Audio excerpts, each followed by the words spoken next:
Hello everybody, I apologise if I sound a bit stuffy, I'm beginning to get a cold. It's that kind of time in England where it's getting towards winter, the weather's getting a bit colder after having an amazing summer around the entire of Europe, luckily in England as well. But yes, I'm getting a cold, so I apologise if I sound really stuffy.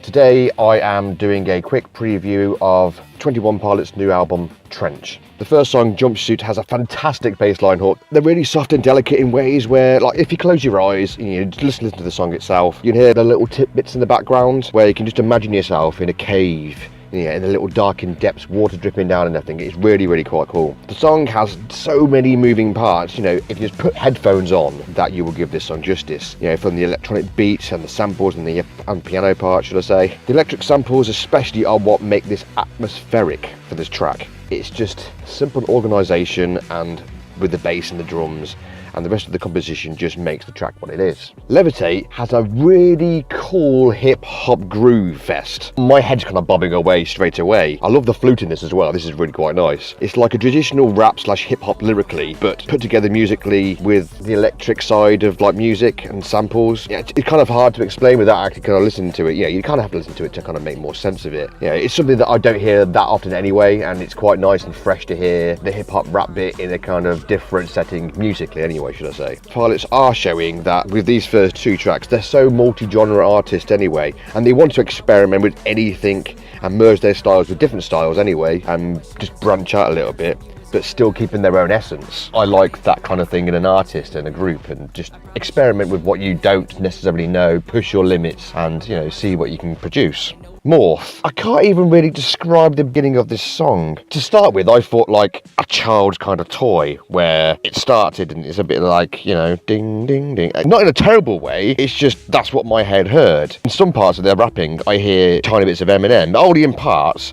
Eminem raps in certain areas, and obviously the singer of 21 Pilots, he kind of does it in a similar kind of way. There's a definite Motown, R&B and funk fest in this, at least to me anyway. What I mean by this is, like, with the chorus, musically, I could just imagine something coming out of a George Michael track or Lionel Richie or a similar kind of artist. The harmony kind of section actually reminds me a little bit of the Scissor Sisters. The entire song has many moving samples. The trumpet sample especially really gets me into the song and adds a nice little touch, but not feeling out of place. It gets used in the right way where it can move from one section to the other section of the song, and especially when it goes into the chorus. The looping piano part and the breakdown reminds me of a 60s, 70s kind of feel. You think of, like, even to a point, think of 50s Bugsy Malone, or the scene in Who Framed Roger Rabbit when Jessica Rabbit's about to come out and sing, and you've got all the tables and chairs anywhere, you got, the piano kind of, that kind of setting. The song basically then near enough ends as it began, with that kind of like, childhood kind of, instrument that I could hear in my head. My blood, when this song kicks in shortly after a lyrical, showing, you've got a slow beat, but that's dominated by a bassline hook to kind of drag you in. It took me 2 listeners of this beat to realise how very indie it sounds. Like, the vocal distortion also reminds me that it could have been done by MGMT. So that kind of like indie electric kind of blend. The chorus, mind, I was like, hello, it's the Bee Gees. Or was it Prince? I'm not 100% sure. You can hear kind of like both bits in between it all. Probably a bit of both, to be honest, but it was good. It was good. A nice 70s beat feel. It only took a small change in the bass line, which you don't even really notice too much, to actually progress from one bit to the other. It still has that electro pop sound at the same time, so it doesn't take away from the actual essence of how the song began and progressed. During the breakdown, the keyboard again really emphasises that kind of changes in the theme and that early 2000s and even a bit of an 80s kind of vibe with electronic kind of like sound. Up until this point, this is musically probably my favourite song on the album so far. I'm already about a quarter way through, by the way. While I'm listening to it, I'm experiencing so many different feelings, memories, just from how many different artists this album so far can make me think of. Chlorine. This is now technically about 5 tracks in, and I'm still hooked on every single song. It is, however, the first time I've managed to stick my head there in the middle of a song and think, I can't think what to say. What can I think about this song? Now, it's not that the song's weak at all, it's just I couldn't process how this song made me feel. I do like the entire album so far. It's one big theme and story that has transitioned from one song to the next, at least how I can feel it means to me, which I've always seen as a very good concept for artists to kind of do. And it's not a case of where you have to listen to every single track in order for it to make sense. You can listen to any of these tracks in any particular order just on their own, and it doesn't take away from what these songs are trying to say.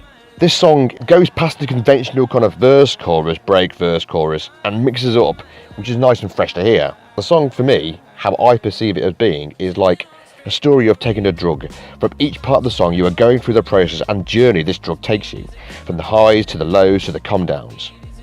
This is told through lyrics and, obviously musically. This is just, like I said, how I see it myself. Others may not, and that's a sign of a good song in my view. No one person will think the exact same thing of how this song makes them feel and what this song, storytelling-wise, is meant to try and say. With around 2 minutes left of this, the song completely changes, and the background harmonies sound amazing. Some you could actually hear like a classical type of piece. The oohs and the ahs really make this section of the song work very, very well. Together, obviously with the lyrics, how they are sung really bring the powerfulness of how this song is meant to come across to you, the listener. It's basically just 2 minutes of an outro, which is beautifully brought together and near the end with violins, so that organically, you don't even hear them come in, really, to be honest. You're sat there thinking, wait a minute, when did violins appear? And that's also, to me, how a song should be. You're there just listening away, engrossed in what you're hearing, and you're suddenly enlightened by instruments and sounds that you didn't even know were just in. So they weren't forced in, they just organically come in, and that's just great.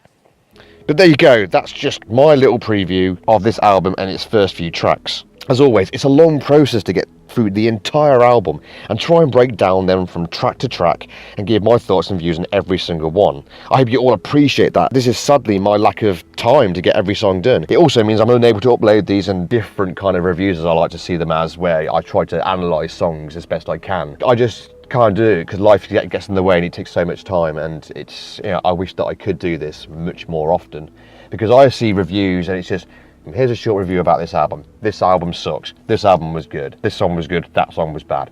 I try to do it in a way where I try to analyse the songs, and I don't really hear many reviews like that.